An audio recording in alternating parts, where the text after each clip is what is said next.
काय करावं लई बनणार. काय नाव तुमचं? गोविंद विश्वनाथ पाटील.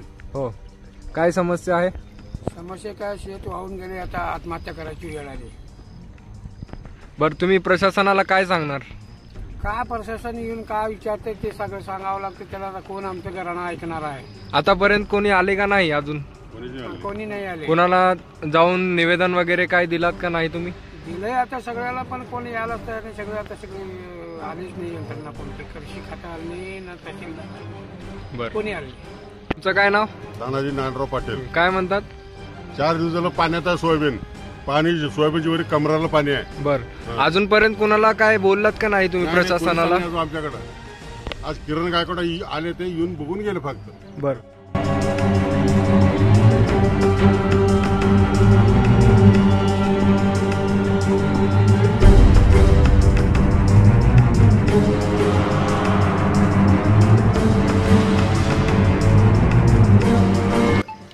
म्हैस गेलं. हा म्हैस गेलं.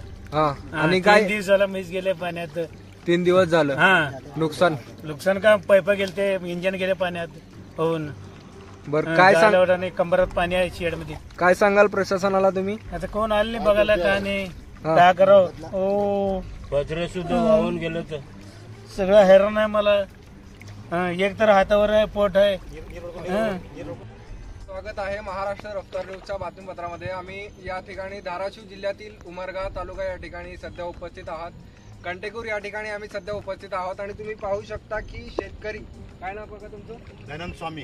काय म्हणतात तुम्ही की तुमचं शेतात काय झालं आणि नेमकं किती नुकसान झालं? सर, शेतामध्ये पाणी थांबले, सोयाबीन वाक्का वाहून गेले, उडीद वाहून गेलेले, कमरेच्या वरी पाणी आहे शेतात. सर, आता काय करायचं पुढे? याच्या पुढे तुम्ही प्रशासनाला काय म्हणणार? याच्या पुढे प्रशासनाला आम्हाला काय नुकसान भरपाई द्या, कर्ज माफ करा. तुम्ही काय म्हणतात? शेती सगळी सर्व वाहून गेलेली आहे. पाण्यातून पाणी, माती सगळं वाहून गेलेली आहे. आणि आतापर्यंत कुठली शासनाची मदत आम्हाला कोण आलेलं नाही विचारायला, पुसायला. खासदार नाही, आमदार नाही आहे, आणि शासकीय माणसं कोणी नाहीत. प्रशासन कोणच आलं नाही. नुकसान अपाट झालेलं आहे, तर कोणापर्यंत रडायचं? तानाजी नानराव पाटील. काय सांगाल का? पूर्ण सोयाबीन आमचं 15 एकर सोयाबीन पाण्यात आहे. द्राक्षी बाग पाण्यात आहे. काय तर आम्हाला भरपाई पाहिजे, कर्ज माफ व्हायला पाहिजे. शासन तरी यायला तयार नाही, बोलायला तयार नाही. याच्या पुढे प्रशासन तर इथे आलेलं नाही. त्याच्या पुढे प्रशासन आलेलं नाही नसेल तर याच्या पुढे तुम्ही काय करणार? काय करायचं? शासनावर राहिलं आता. शासन मोर्चा काढणार सर, आम्ही मोर्चा काढू आम्ही. आप क्या कहेंगे कि आपका खेत जो है फिलहाल पानी में है? हाँ, पानी में। जैसे आपने बताया कि एक गाय भैंस जो है। पानी में बह के गई है। हाँ, आप प्रशासन को क्या कहेंगे इस वक्त? 3 दिन हुआ वो गया भैंस.